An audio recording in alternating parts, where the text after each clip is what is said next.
What? Gauranga do people. Yeah. Zara, do you want to do the kick out? Do you want to? New rules, no one can run downfield to the kirtan.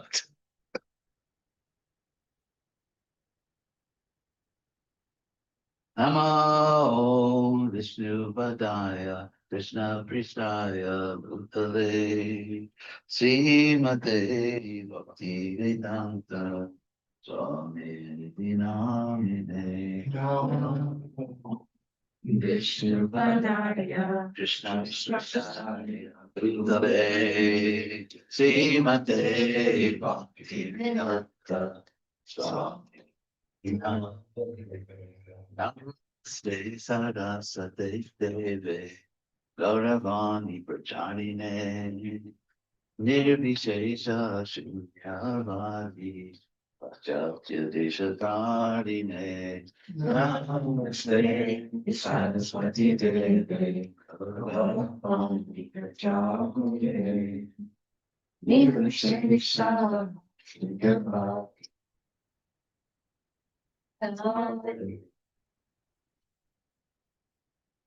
Trying. Oh, you're going to do the whole thing. Samsara for today. Samsara Davana Lalita Loka Pranaya Karunya Ganaganatam Samsara Davana Lalita Loka Raptasya Kalyana Gunarnamasya Vande Guru Sri Charanaravinda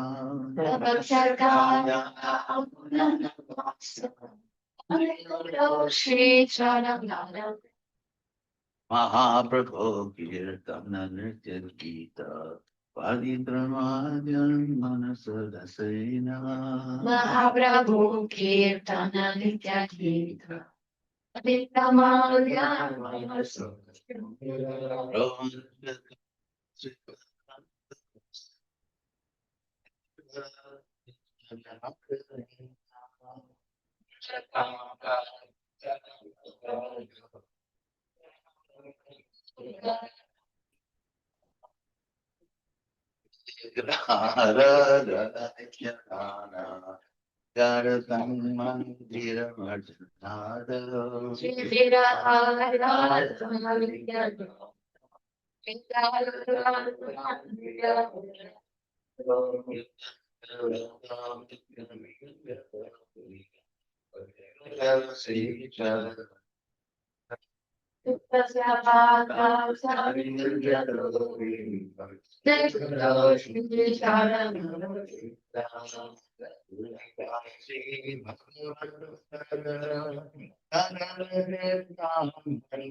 Radhika Madhavayora Pada Madhurya Tila Junarupanama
Sri Krishna Chaitanya Prabhu Nityananda Yadita Sakdara Srivata Gaura Bhakta Vrinda Sri Krishna Chaitanya Prabhu Nityananda Shri Advaita Shri Radha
Hare Hare Hare Rama Hare Rama Rama Rama Hare Hare Hare Krishna Krishna Krishna Hare Hare Hare Rama Hare Rama Rama Rama Hare Hare Hare Krishna, Krishna Krishna, Hare Hare. Hare Rama, Rama Rama, Hare Hare. Hare Krishna, Krishna Krishna, Hare Hare.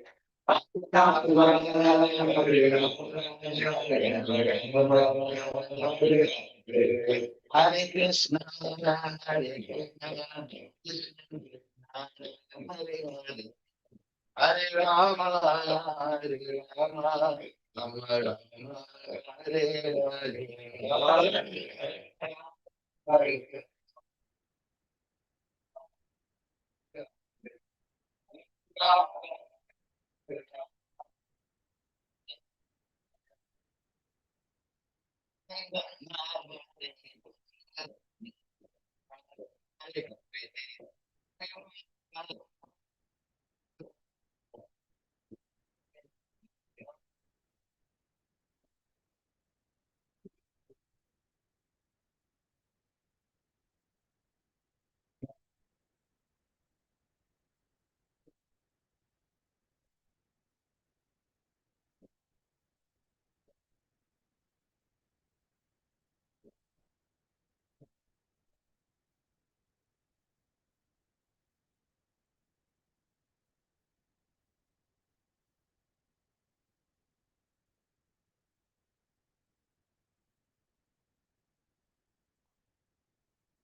Gauranitai Jaya Gauranitai Gauranitai Gauranitai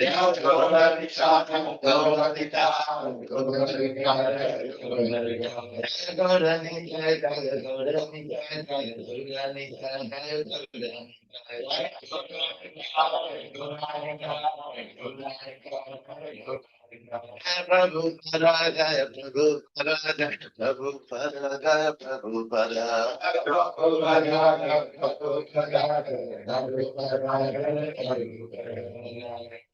Jai Krishna Paramahansa Privrajacharya Stotra Satsi Srimati Sri Bhakti Vedanta Swamin Prabhupada Ki Jai. ISKCON founder Acharya Srila Prabhupada Ki Jai. Jai Vishnu Paramahansa Privrajacharya Stotra Satsi Srimati Bhakti Siddhanta Saraswati Thakur Ki Jai. Anatagati Vaishnava Vrinda Ki Jai. Namacharya Sila Haridas Thakur Ki Jai. Prem se kaho Sri Krishna Chaitanya Prabhu Nityananda Sri Advaita Gadadhar Sivasati Gaur Bhaktivinoda Ki Jai. Sri Radha Krishna Gopinath Shama Kunda Radha Kunda Giri Govardhan Ki Jai. Vrindavan Dham Ki Jai. Mayapur Dham Ki Jai. Jagannath Swami Ki Jai. Ganga Mai Ki Jai. Jamuna Mai Ki Jai. Tulsi Devi Ki Jai. Bhakti Devi Ki Jai. Saveto Bhaktivinoda Ki Jai. Sri Gaura Purnima Ki Jai.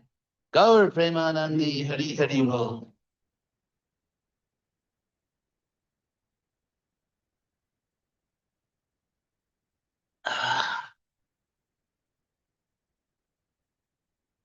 Namaste Narasingaya, Namaste Narasingaya, Lada Lada Daine, Lada Lada Ranya Kasi Purvakshaha, Latankana Kalaye, Tona Singa Vara Tona Singa,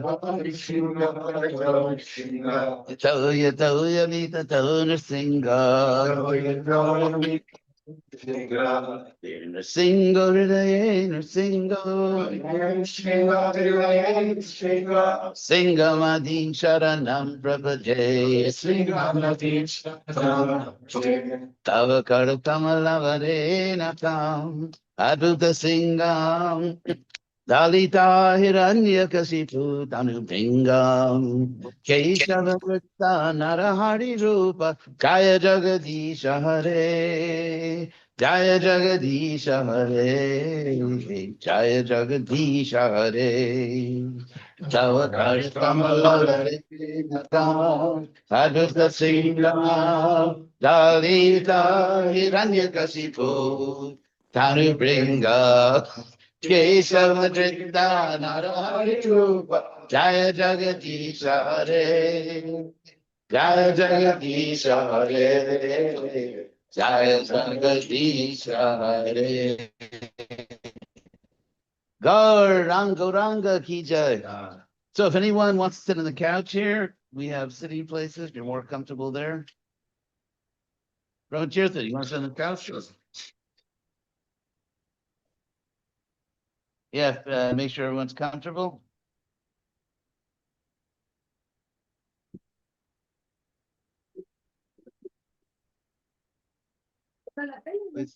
Ya lo tengo, sino que es que estoy bien. Mis chancletas. No, estoy conectado al teléfono. So thank you all for coming. As we know in Krishna consciousness, the more the merrier. So there's a song that Prabhupada sang. Do we have that? Yes, the songbooks are open to that page and it will also be on the screen.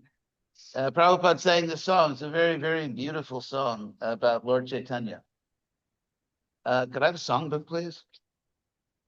Oh, thanks. Nalini, yo necesito también. Oh, so we will sing this song. And,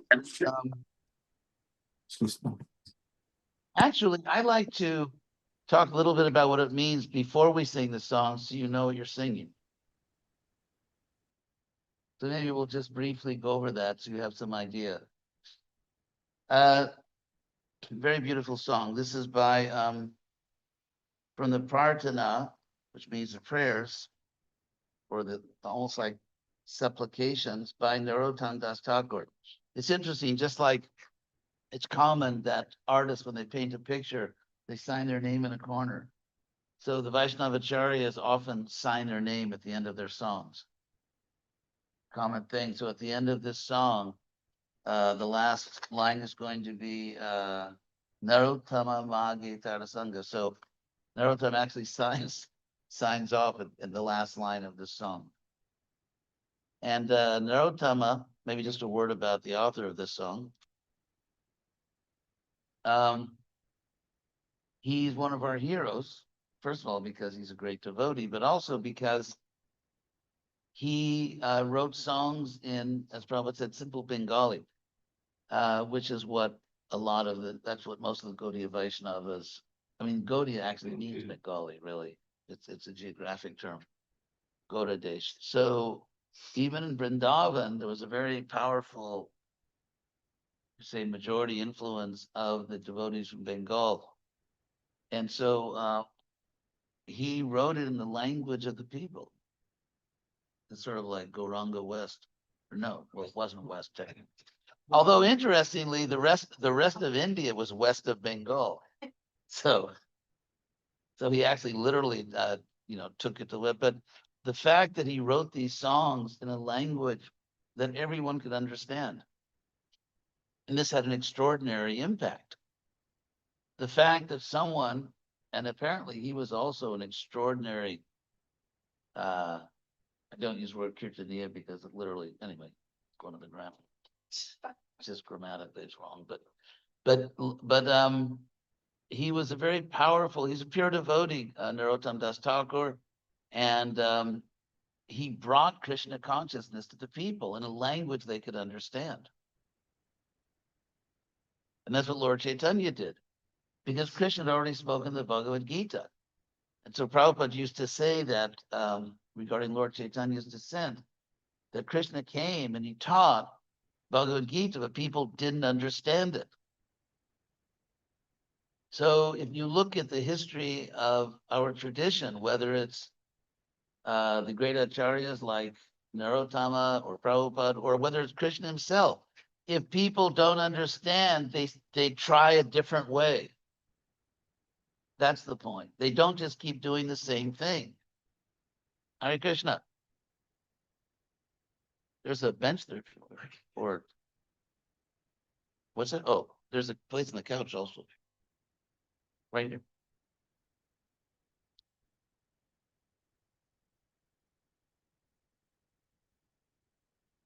So it's interesting because you talk about, we talk about tradition.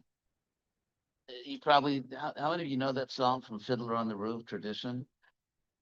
Which is sort of blind tradition. So if you ask the simple question, what is our tradition? Our tradition is, if people don't understand it, you say it a different way. If people don't understand it, you try to make them understand. And you keep trying this and that until they do understand. That's the tradition. So the idea that you are being traditional by presenting Krishna consciousness in a way that very few people are actually understanding is to break with tradition. So my usual sort of soft-spoken way, I mentioned that.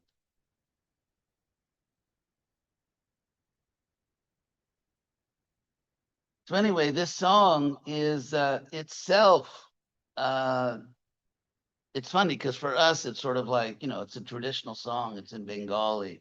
It's an old-fashioned song, but actually it was a revolutionary song at its time. Because it was doing, because if you look at Indian culture, Prabhupada even said in one purport that Kali Yuga, what really accelerated the Kali Yuga was the corruption of the Brahmins. And the main corruption he was talking about was elitism. The idea that this is just for a chosen few, and if people can't understand it, tough luck, tell it to Yamaraj. And so we find, for example, Ramanuja, this goes back even before Lord Chaitanya. Ramanuja left his wife, actually took sannyas, because she wouldn't accept a pure devotee from a low caste. Because Krishna conscious. And so this is the history of Vaishnavism. And here we have Narottam Das Thakur taking the highest spiritual knowledge, the most intimate spiritual revelations, and singing a beautiful song. And he was a great kirtan leader, singing a beautiful song that everyone could understand. Everyone, whether they were low class or high class, everyone could understand this. And so if we actually want to follow our tradition, that's the task. So if we look at this song, oh, you didn't get a songbook. Oh, it's right there. There's the latest. So it begins, Gauranga Duti Pada, the 2 lotus feet. This is really nice. The songbook has these translations, really nice. 2 lotus feet of Gauranga. Gaura, by the way, Gauranga means body. And Gaura means sort of light complexion, so golden complexion. Gaurangeta Dutipata Jardana Sampada, one who's dana, one whose wealth, whose fortune, and Sampada, translated here, wealth and treasure, all your good fortune, you find in the lotus feet of Gauranga. So all of us are looking for good fortune. We're all looking for, we want a good life. Everyone wants a good life. Everyone wants to be happy. And here Narottam Das says that good fortune you're looking for, that treasure you're looking for, is to surrender to Lord Chaitanya. Because as I've said before, the lotus feet doesn't mean that to go back to Godhead, you have to become a pedicurist. Like to, you know, serve the Guru's feet. This is symbolic anatomy. It means that humble service, surrender. So one must humbly serve Lord Chaitanya, and that should be our treasure. And then he says, "Say Jane." So a person who has made humble service to Lord Chaitanya, their treasure, their fortune in life, "Say Jane," that person knows bhakti rasa sar, the essence of bhakti rasa. And bhakti rasa means that the higher taste. It means that because we're all looking for happiness. I mean, we are pleasure-seeking creatures. whether we seek pleasure selflessly or selfishly. It's just natural because it's our nature to be happy. So we're always trying to gravitate toward happiness. And so, but the essence, so the happiness of devotional service, the happiness of being a Hare Krishna, to put it in sort of the vernacular, the real joy, the real pleasure of following Prabhupada, there's an essence of it. Because you can just enjoy feasting, or you can enjoy, wild dancing in kirtan. There's all kinds of ways that people amuse themselves in Krishna consciousness. But if you want the essence of this happiness, then you can understand that if you are really devoted to serving Lord Chaitanya. And to serve the feet means that you have to understand, what was he trying to do? What was Lord Chaitanya trying to do? Why did he come? And so on. And so if we really devote ourselves to that, then we can understand Krishna consciousness. So then he says, Gauranga Madhura Lila, the conjugal pastimes of Gauranga, which is interesting because he left his wife. So what were the conjugal pastimes? He was in the ecstasy of Radharani. He was in the ecstasy of that Madhura rasa. Madhura, of course, means sweet. From the word madhu, which means honey. We still have a word. Anyone know the English word we have from this? Mead, M-E-A-D. M-E-A-D, like honey.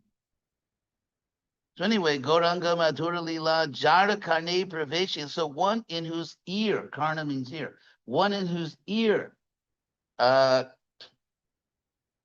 this understanding has entered. Hridaya Nirmal, his heart becomes free of contamination. All of our trouble, without exception, is because of impurities in the heart. It's not that you've done me wrong. We like to blame other people, but ultimately, all of our unhappiness is because of our impurity, because of the soul, what the tradition calls bhava roga, the disease of material existence. Just like if you have some illness, then you suffer. So material life is a disease for the soul. It's not just an option. Well, it is an option, but it's actually a disease. And so, if you really understand, if it really enters into your ear, if you really get it, then your heart becomes free of this disease and becomes purified. Then Narottam saying, Ji Gaurangera Namalaye, one was taken the name of Gauranga. Tar Haye Premodaye, love is awakening, is arising. Udaya, literally it's a Sanskrit word, of course here in Bengali. Ud means up and Aya means going. So it's also like the sunrise, as in Udila Aruna, when the sun has risen. That song, Udila. So Udila is just another form of the same word in Bengali. So Udaya, love, it's just like when the sun rises. Imagine you're someplace where there's no light, there's no artificial light, and it's pitch black, and you can't see anything. You're bumping into things, and you don't know some creature is going to eat you or something. It's just darkness. And then you see the sun is rising, this beautiful sunrise, and suddenly there's light, and you can see where you are, and you can save your life. So that's the imagery here, that the J. Gauranga, when you really take Gauranga's name, then love, real love, not attachment, not infatuation, but real love rises in your heart. So J. Gaurangera Namaloi Tarahai Premodaye Tare Muin Jai Boli Hari. And I congratulate that person. So he's like, here's a slap on the back from Narottam Das Thakur.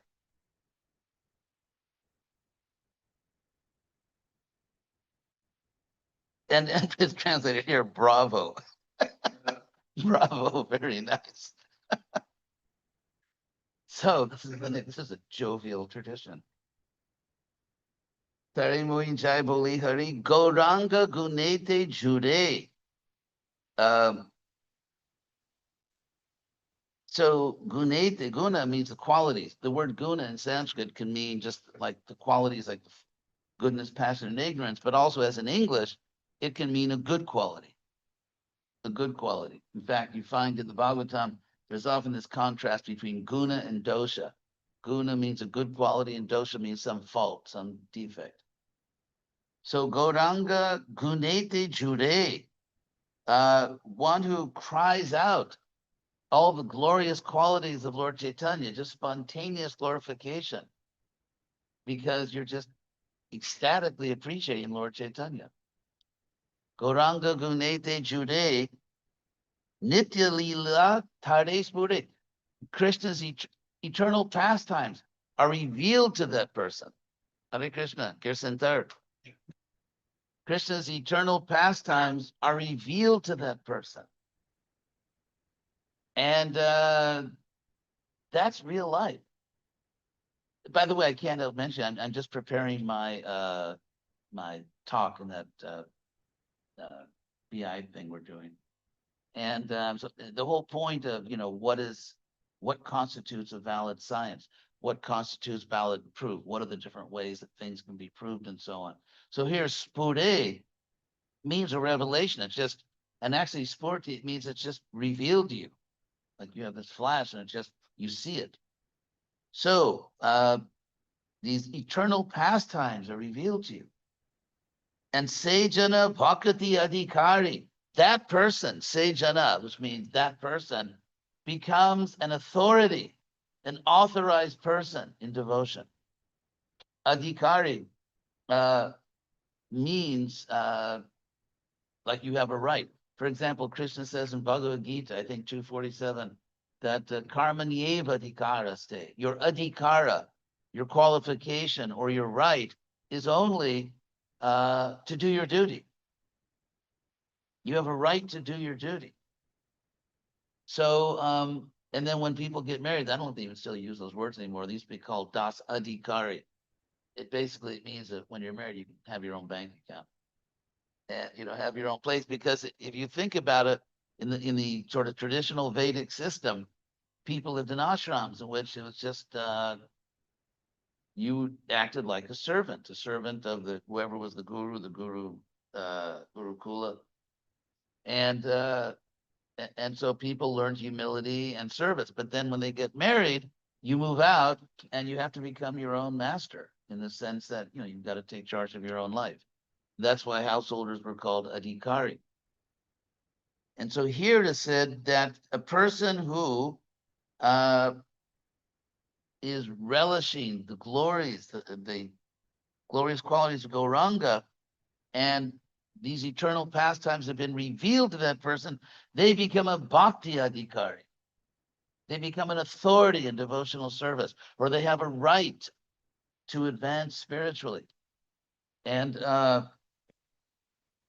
by the way, just a little linguistic note for you linguistic lovers. Bengali, it's a very sweet language, and they avoid consonant clusters. Like when you get a bunch of consonants together. So there's two ways they actually remove sort of a lot of heavy consonants together. One way is they add a vowel. So instead of saying bhakti, because you have the K and the T, which are two hard consonants, not going into all the phonetics of it, they say bhakati to sort of soften it. Another way they soften it is just by removing one of the consonants, like Kurukshetra. So if you have KSH, they just remove the S. And so we got, anyway, back to our regular program here. So the next verse is Gaurangera Sangi Gane Nitya Siddha Korimane. So in Gana, which is used a lot in Bengali, like Bhakta Gan, the Sanskrit verb gan literally means to count. And so the Gana means the count of something, like, so it's used like to make a word plural. So if you say Bhakta means a devotee, you say Bhakta Gan, it means the devotees. Just a common way they form the plural in Bengali. So Gaurangera Sangi Gane. So it's like the community, the Gana, the community of devotees who are Sangi. They have the association. They're part of Lord Chaitanya's personal posse. You know, they're part of Lord Chaitanya's personal community. They're Sangi. They're Gaurangeta Sangis. They actually are in the intimate community of Lord Chaitanya. They're with him. And so those people, Nitya Siddha, and so he's talking here about the people who actually appeared with Lord Chaitanya. They actually directly took part in Chaitanya Leela. And so he says that Mane, I consider them to be Nitya Siddha, eternally liberated souls. They're not ordinary people. If someone actually appeared with Lord Chaitanya, you know, they're in the book, the Chaitanya Charitamrita or the Chaitanya Bhagavat, these are eternally liberated souls. He says, I consider them that way. I see them that way. So Gaurangeta Sangi Gane Nitya Siddha Korimane Sejai Brajendra Shuta Pas. And that person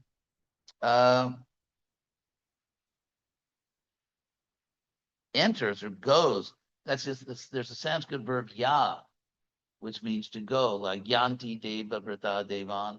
So you find it in the Gita a lot, that verb ya, to go. So here's the Bengali, sejai. That person goes, Brajendra Sutta Pash, into the company of the son, the Sutta of Brajendra, the Lord or the King of Braja, Nanda Maharaj. So then see Gauda Mandala Bhumi, the land, the Bhumi of the mandala means, it literally means like a circle, it's like the perimeter. So that perimeter of land of Gauda Desh, where Lord Chaitanya took birth and performed his pastimes, Jeva Jane Chintamani, whoever knows, Jeva Jane, that it's actually Chintamani. It's actually made of the same substance as the spiritual world. Of course, you have to have eyes to see that there is a covering. So in other words, if someone just flies to Calcutta and starts walking around or goes up to Nagvi, you actually, it's there, but there's actually this covering of Maya. And but you can see it. You can see it in Vrindavan, actually. You can see that it's actually the spiritual world. And in Mayapur also. You know, if you get that mercy from Krishna, you can actually see that it's the spiritual world. So anyone who sees that, or anyone who knows that, Jeva Jane, whoever knows that Gauda Desh, Gauda Mandala Bhumi, is actually touchstone, it's Chintamani. Tarahaye, that person now has achieved Brajabhumi Vas, residence in Brajabhumi. So if you understand Gauda Desh, you enter Vrindavan, which is a real opportunity. We actually understand, of course, Krishna, it's interesting because if you go to Mayapur or Vrindavan, you may see certain things that don't exactly look like the spiritual world. That you may see a lot of that. And in a sense, obviously Krishna has permitted that, or Lord Chaitanya has permitted that, so that you really have to be Krishna conscious to see it. It's to filter out people who are just not qualified. I mean, just for example, you can go to some very beautiful place, whatever your criteria is, like some beautiful island with crystalline water all around you and, you know, coconut trees. You can say, boy, this is like heaven. So imagine if Vrindavan and Mayapur, Krishna had arranged them even externally to be like heaven. Then you could really be in the wrong consciousness and still feel I'm in heaven. Or you could imagine you were seeing the spiritual realm. But no one in the right mind could look at these places today, just the surface. I mean, just seeing superficially and think I'm in heaven. So it's to keep out the unqualified. You have to really, you need spiritual vision. So then, look, I think there's one more verse. Yeah, of course. So the last verse is Gaura Prema Rasarnave Se Tarange Jeva Duve. So now we're at the point of transcendental surfing.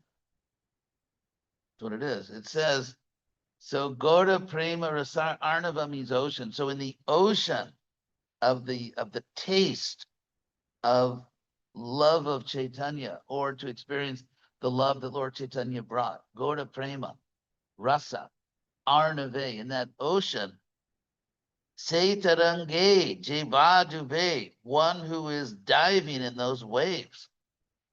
This is the real, the perfection of everything is in Krishna consciousness. It's very interesting. Obviously, whoever wrote this knew something about the ocean, because they don't have waves and lakes.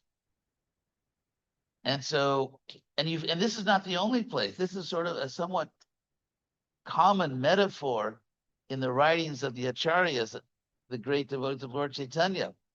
This image of like, well, what we call surfing or body surfing, like diving and playing, swimming in the waves. So obviously they did that. And in Jagannath Puri, I can personally testify that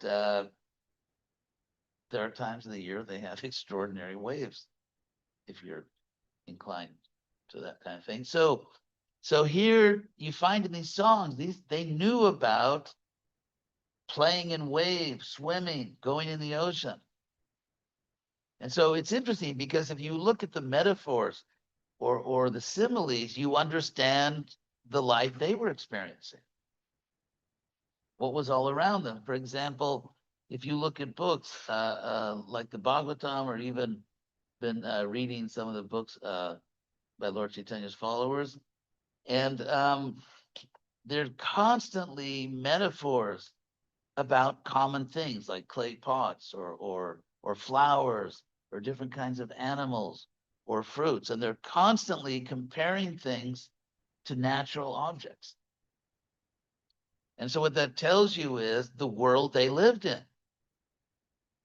Like, I mean, for example, consider some of Prabhupada's much more modern metaphors, like if you're in an elevator and you don't take it to the top floor, if you get out of the elevator before it gets to the top, now you're not going to find that in medieval Vaishnav.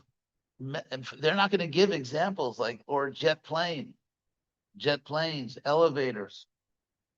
And this is an interesting thing itself. If you just sort of the reading Prabhupada's writings or the writings of his followers, and what are the metaphors they give, as opposed to in Lord Chaitanya's time, and even of course in Krishna's time, and they're just immersed in nature. And that's their daily life. They wake up in the morning, they see birds, they see animals, they see fruits, flowers, rivers. That's the world they're in. And so when they want to give an analogy, those are the analogies they give,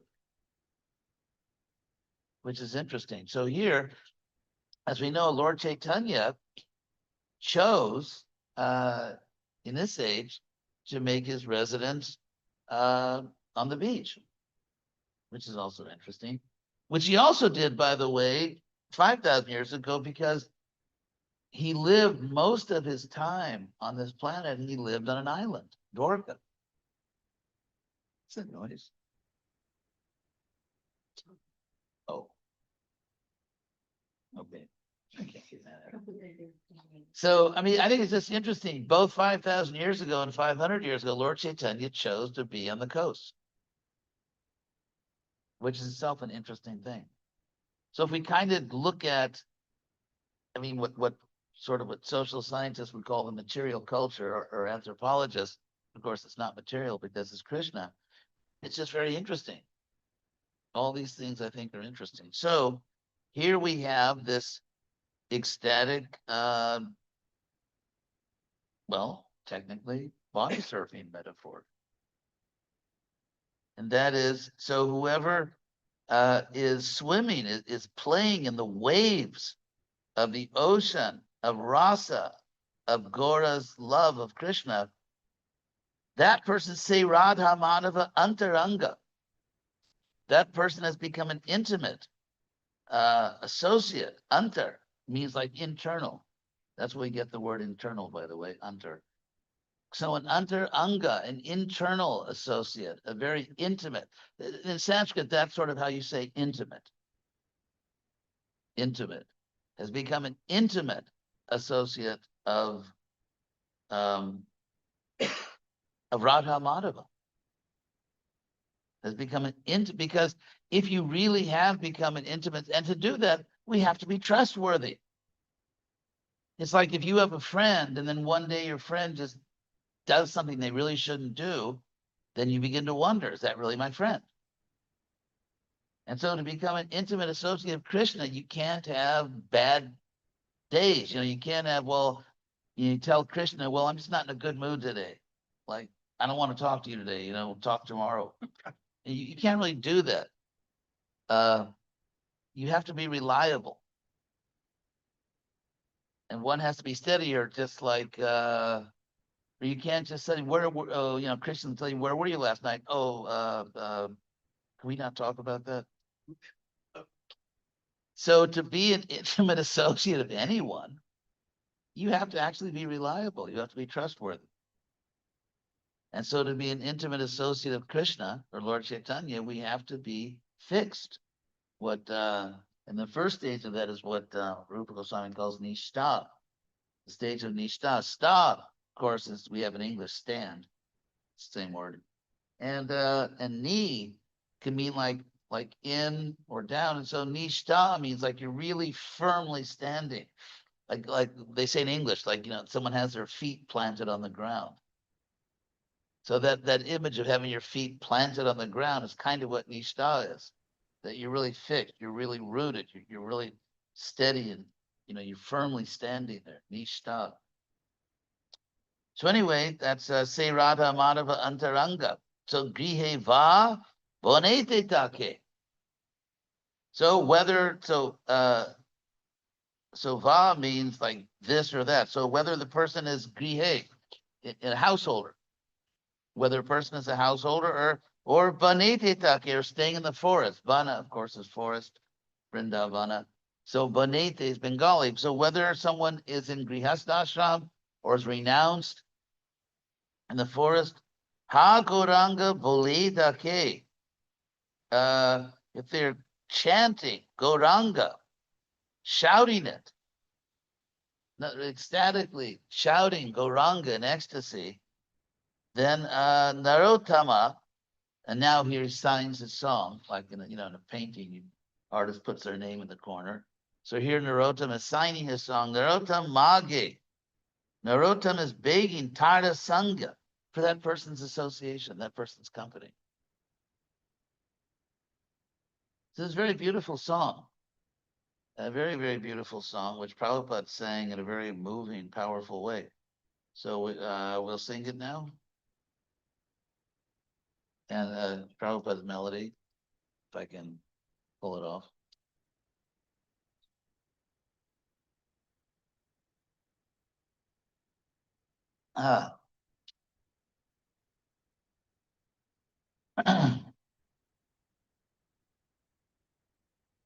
Oh, cartels? Oh, Sarah's a designated cartel player. They're on the shelf over.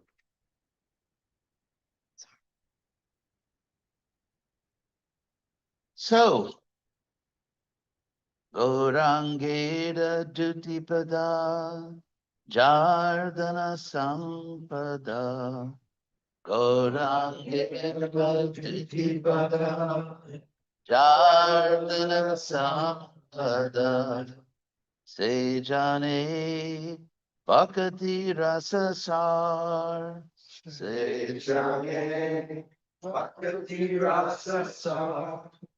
Gaurangera Madhura Lila Jharkane Praveshila Gaurangera Madhura Lila Jharkane Praveshila Hridaya Nirmala Pelodar, Daya Dimala, Pelodar, Jai Gaurangera Namaloye, Tadaye Premodaye. Laye, Tadaye Premodaye. Tare Muin, Jai Boli Hari, Tare Muin, Jai Boli Hari.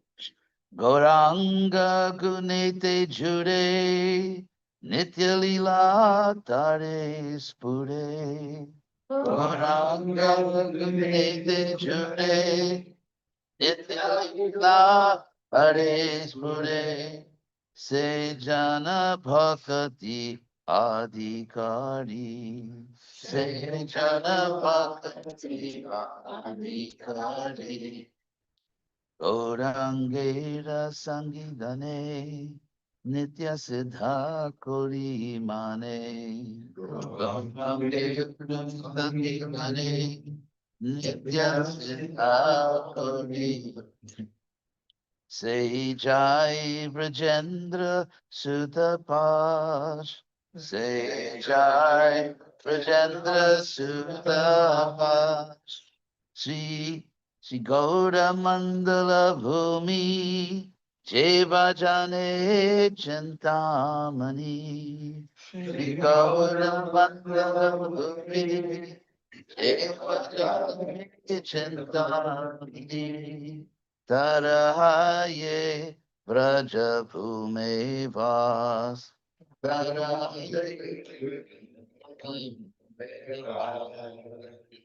Gaura Prema Rasarnave Seitarange Jeva Dube. Gaura Prema Rasarnave Seitarange Jeva Dube.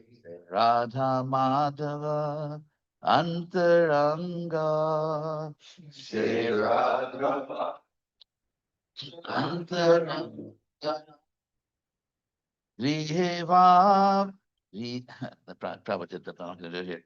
Griheva Banete Take Ha Gauranga Bole Dake Griheva Banete Take Agoranga Bole Dake Tarattama Magi Tada Sangha Tarattama Tada Sangha. Beautiful song. So, maybe we can have a little more kirtan. Yes, yes, You know Sanskrit, you know classical Bengali. a little. I don't. So in respect to what you said at the beginning, the spirit of Lord Chaitanya is to make things accessible to people. I couldn't understand this, like unless it was a translation. So I discussed this with you earlier, but I'm bringing it up again. What do you think of those devotees and those attempts? And some of them have been successful outside of ISKCON, for example. There's one, I won't mention his name. He had some difficulty some time back, but he started, a movement in South America, stemming from Prabhupada, where all the liturgy, and I went to one of their temples and speaking Spanish fluently, I was able to really get into the song. The liturgy is in Spanish. So if the process is to make things accessible, and even if Bhaktivinoda Thakur wrote, for example, some poems in English, what is wrong with translating our liturgy in local language, in English, in Spanish, in French? Okay. There's a very good answer to that. And that is, we should absolutely present Krishna consciousness in the local language wherever we are. But at the same time, and this is, I would say, it's sort of sociological, I think there's great power in having a universal culture at the same time. So for example, the fact that one can go almost anywhere in the world, maybe, I don't know, Tehran might not be a good place now, but you can go anywhere in the world and be at home in your tradition, your spiritual tradition. So I think we need balance. We don't have to go from one extreme where nothing we do is intelligible to the people, and go to the other extreme where there is no universal spiritual practice that binds us all together. So and also because the Sanskrit or Bengali songs that we sing, they're not just, some guy wrote a Bengali song. These are very, very powerful, liberated devotees. And what we find, in practice, is that devotees are inspired. I remember, think we join the Hare Krishna movement, and then you begin to sing these songs. They're very powerful and they're very beautiful. They're very, very beautiful songs, even just phonetically. Even if you don't know what they mean, just the it's very beautiful language. And also it connects directly to the Shastra. Because if everything is in the vernacular, if everything is in the local languages, I think it actually begins to weaken our connection to the eternal tradition. So, for example, the Bhagavatam, Hare Krishna. So, it is, so much of who we are is found in the Bhagavatam, in the Bhagavad Gita, in these songs. It really. So again, I think we need a balance. I think it'd be very dangerous, actually, from a socio-historical perspective, if every little country in the world had its own spiritual program and devotees in different places could not even talk to each other. Or you have to stay in your own place to practice spiritual life. You literally can't practice spiritual life seriously outside your little country. So clearly there are very powerful reasons, spiritual, sociological, historical, to preserve what Prabhupada gave us. And Prabhupada encouraged us. Prabhupada wrote me a letter once and said, read my books and then explain them in your own words. It turns out my own words are a little academic, but Prabhupada told me that. Prabhupada told me that in reply to the first question I ever asked him, whether I should stay in college or not. Prabhupada said, yeah, you have to stay in college. He said, because if you you need to preach to intelligent people, and to do that, you have to be educated. How will you preach to educated? He didn't just say, drop out and just read my books. He did say, just read my books to people who perhaps were not really qualified to present Krishna consciousness in very scholarly ways. Prabhupada said a lot of very heavy things, and because he was so pure, no one really took, didn't bother anybody. Like, imagine Prabhupada said, we have the mass, we need the class. Now what's I consider to be practically yoga maya, really, is I don't think a single disciple of Prabhupada thought he's talking about me. Think about that. Think about the fact that Prabhupada said, we have the mass, but we need the class, and then telling his disciples, just read my books. So when Prabhupada said, just read my books, who is he talking to?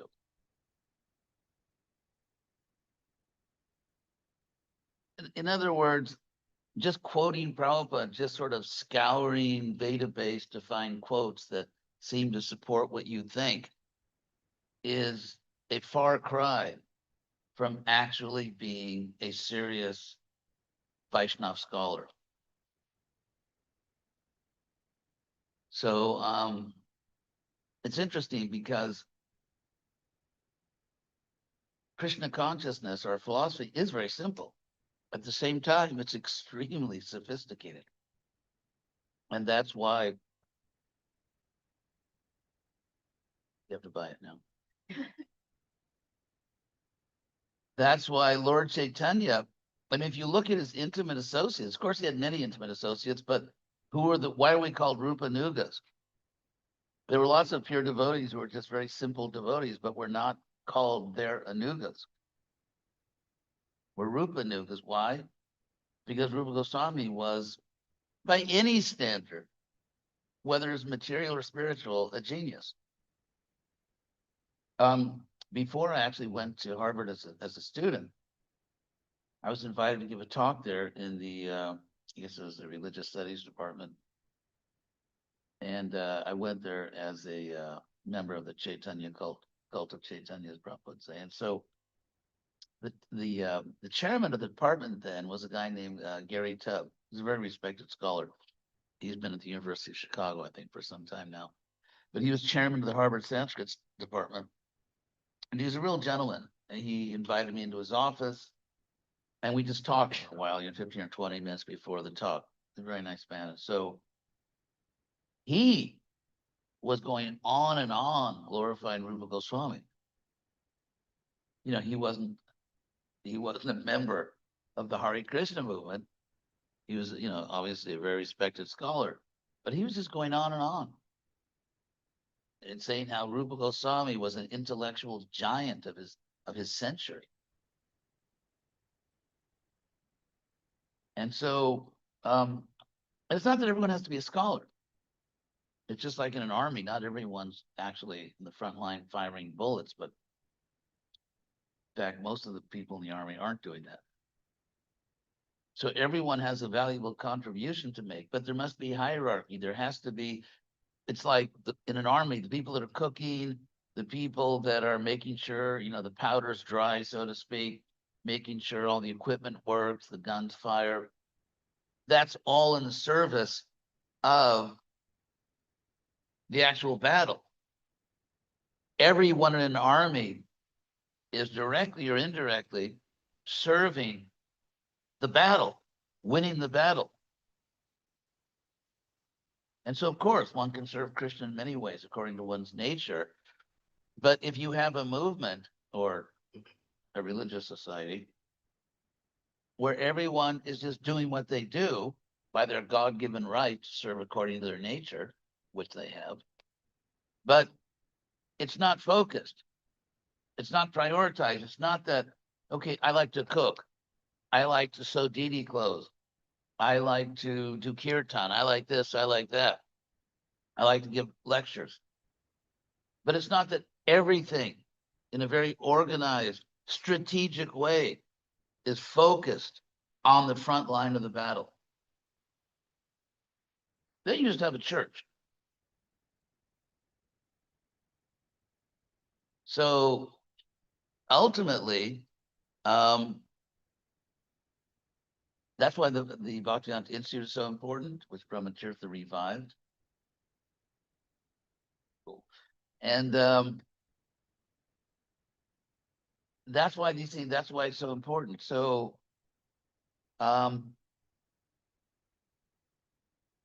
because Prabhupada said we have to put a head on society. How do you do that? I mean, obviously he didn't literally mean, decapitate people and then put on sort of an artificial head with tilak on it. So if you ask the question, how do you metaphorically put a head on society?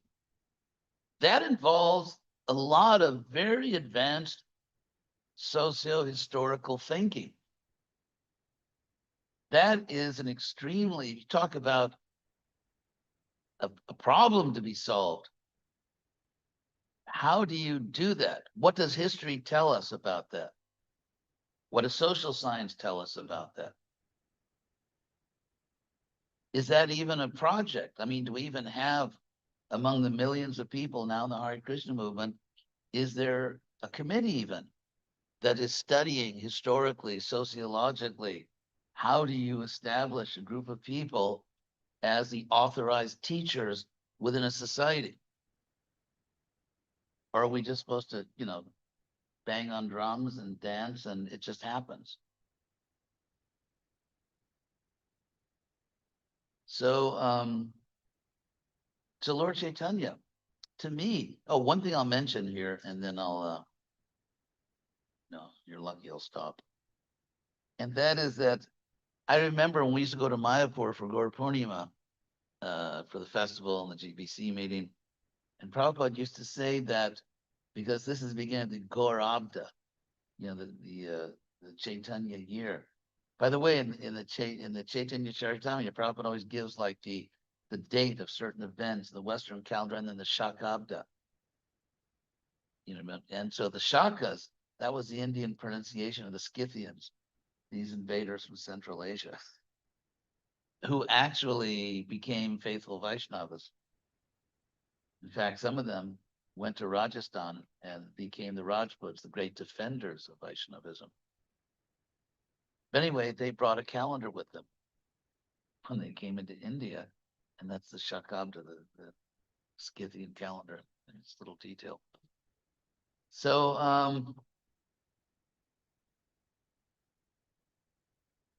anyway, so Prabhupada used to say that, in sort of English, like English from old England, that we should chalk out our plan for the year, just like the people in general, they talk about New Year's resolutions. So Prabhupada said, in effect, that on Gaura Purnima, we should make our New Year's resolution for how we want to serve Lord Chaitanya in this year.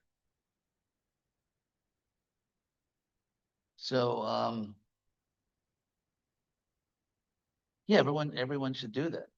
I mean, you don't have to, we're not gonna go around the room, have everyone reveal what your resolution is. But that is really the mood. It's about service. Of course, we're Hare Krishnas, we feast. We do that. So, I mean, we enjoy kirtan, we sing, we dance, we feast. In fact, a very beautiful song about Lord Chaitanya, Gornitai by Lochan Das Thakur. And actually, when Prabhupada recorded that, he had me play the kartals. He actually liked my kartal playing somehow. So, but the line is that Parama Karuna, which means the supremely merciful, or just the supreme mercy. Parama Karuna, Pahu is sort of Bengali for Prabhu. Pahu Dvijana, the two lords. Parama Karuna, Pahu Dvijana, Nitai Gaura Chandra. Sabhyava Sab in Bengali is a Sarva, Sanskrit. Sort of so Sabhyavatar, of all the avatars, Sada, they are the essence. Shidamani, the crown jewel. The crown jewel, the essence of all the avatars. Sabhyavatar, and their process is Kevala Ananda Kanda. Kevala means simply or it's simply or just Ananda Kanda. Kanda means a division. And by the way, that's where we get the English word candy. Because in India, Kanda means like a piece of candy. So that's where the word candy comes from. That's that Kanda. Anyway, so there's the Karma Kanda section of the Vedas, fruitive work, trying to get to material heaven. There's Jnana Kanda, where you have to become a big scholar. And then Lochan says that Gornitai, they're giving Ananda Kanda. It's the bliss division of the Vedas. And so it's very joyfully performed. Krishna says, Susukam Kartum. Su means very, Susukam. Very happily, very joyous, Kartum, to do. That's the infinitive in Sanskrit, Kartum, to do. So Susukam Kartum, Aviyam, and it's unperishing. But so even if you're a scholar, it should be blissful. It's ecstatic. you know, this is the new Kurukshetra, defeating atheism. Prabhupada once said to me, I was sitting with Prabhupada alone in his room in Caracas, and Prabhupada said something very interesting. Really, the most interesting things Prabhupada said to me, and there are a lot of them, were things that were unsolicited. I didn't ask him a question. He just wanted to tell me something. And so I was sitting next to Prabhupada in Caracas in his room, and he said, sometimes when a devotee goes out to preach, he has to act like a kshatriya.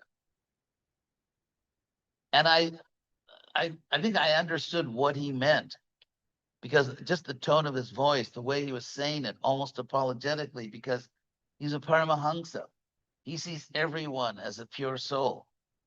He's free of envy, free of attachment.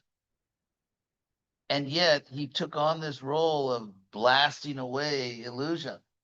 And really, you know, I mean, one of his incredible expressions, boot on face, I boot on your face. I'm not sure if that's what he.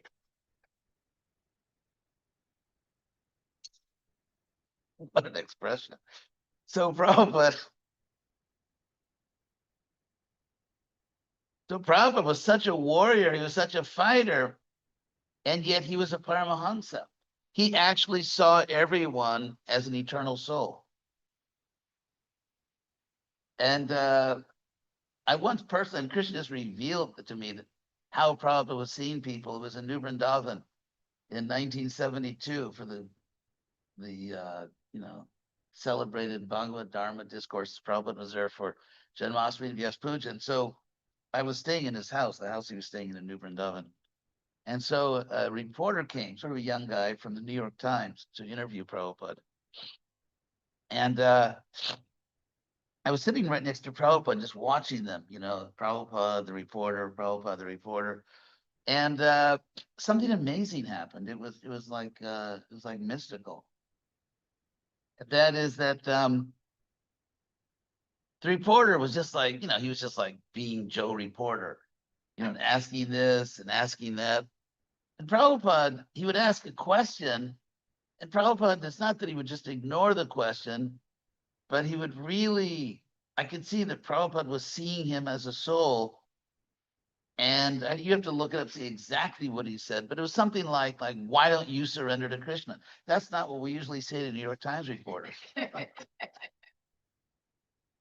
But Prabhupada was so pure.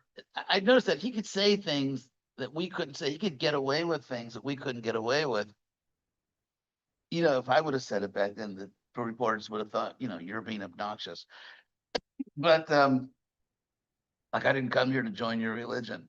But when Prabhupada said it, I could see Prabhupada literally, I could see Prabhupada just from it, literally stripping away all these layers of false ego. Like, I'm human, I'm a man, I'm an American, I'm a New York Times reporter. Just layer after layer, Prabhupada just taking it off and speaking to that young guy directly as a soul. And then I could see the reporter, he certainly wasn't offended.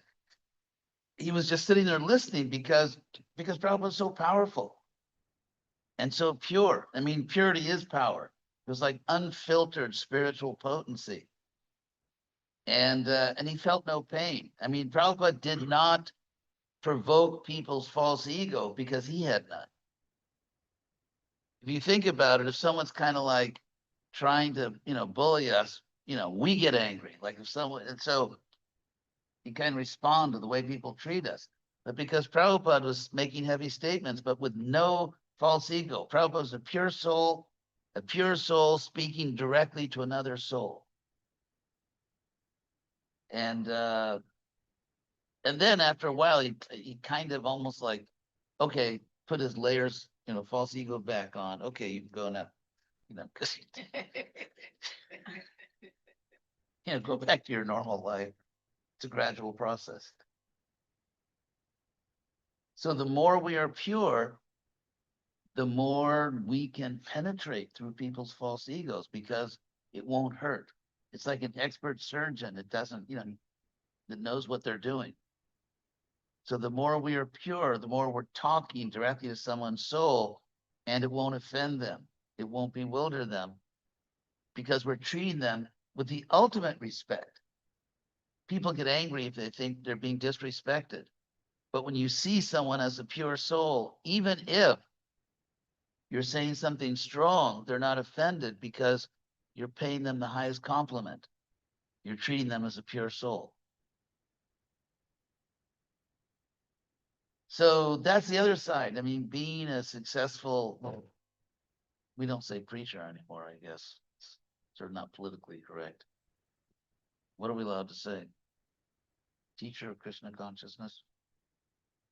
So it's, half of it, or at least I don't know what percentage, but part of it is that we have to be intelligent. We have to speak the language of the people. So if we're trying to do what Prabhupada wanted and put a head on the headless society, we have to be able to speak the language of intelligent people who could, if purified, if persuaded, function as heads. And not in the old hippie sense of a head. So we need to, those are the two qualifications. We need to know the language and have the ability to speak to intelligent people intelligently. And we have to have the purity to sort of penetrate their false ego defenses and really reach them. And of course, the greatest example of that is Lord Chaitanya, who appeared as a great scholar. And when he smashed the arguments of Sarvabhauma just surrendered. So, any last questions? Oh, we have one question here. Let's see. Tila pinila talaman.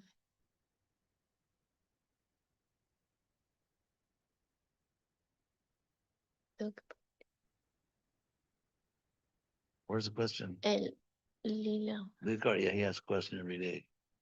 In the county. No, we just said happy Gaura Purnima.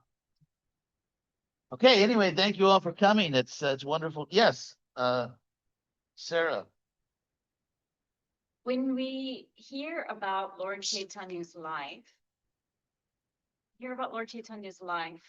it seems to give us the example of going out and spreading Krishna consciousness in whatever way is most effective for our area. And then also, in balance to that, this sort of deep internal process. Yes. Because every night he would then go back with like his group to really Yes. like be present internally with his group. And so I'm wondering if you can maybe speak to this a little bit. How do we, because it feels in order to feel Yes. strong enough to go out, we have to have this really Yes. strong practice. That's why people who are devotees who are serving in Prabhupada's academic mission, the Bhakti Institute, have to have strong spiritual lives. Because that's where the real power comes from. Krishna says in the Bhagavad Gita, Matak Smritir Jnanam Apohanantam, from me come memory and knowledge. Because, I mean, if someone's a devotee scholar, you are a great candidate for false ego. In fact, whatever opulence we have, someone may be just physically attractive, someone may be smart, someone may be a good cook, someone may, whatever. Every ability we have is an opportunity for service, an opportunity for false pride. And so that's why if we just study, if we just do academic work and don't have a strong spiritual life, inevitably it will just become mundane. Because the, teaching by example, so that's why if we're going to lead society, put a head on, that's why the Brahmins didn't own a lot of property. That's why the Brahmins lived simply. Because if the Brahmins were the head of society, it's most important that they not be proud fools. And therefore, the honor they get because they are Brahmins, because they are teachers, the head of society, is balanced by living very simply. by living simply and remembering, because if a Brahman forgets that I'm simply a humble servant of the servant of the servant of Krishna, then it's just hypocrisy. Like, I'm the head of society, but I personally have a brain disease. In fact, Prabhupada said that what brought on Kali Yuga was the degradation of Brahmins. So if Brahmins are, I mean, a brain disease is, is the worst kind of disease, because even if the rest of your body is healthy, you're still in a lot of trouble. But if your brain's healthy, you have problems in other parts of your body, you still have a meaningful life. So because the Brahmins are the head of society, they have to really be careful not to become proud. Otherwise, they just become hypocrites and they just become agents of Kali Yuga. So anyway, thank you all very much. Thank you all for coming. And happy Gaura Purnima to everyone.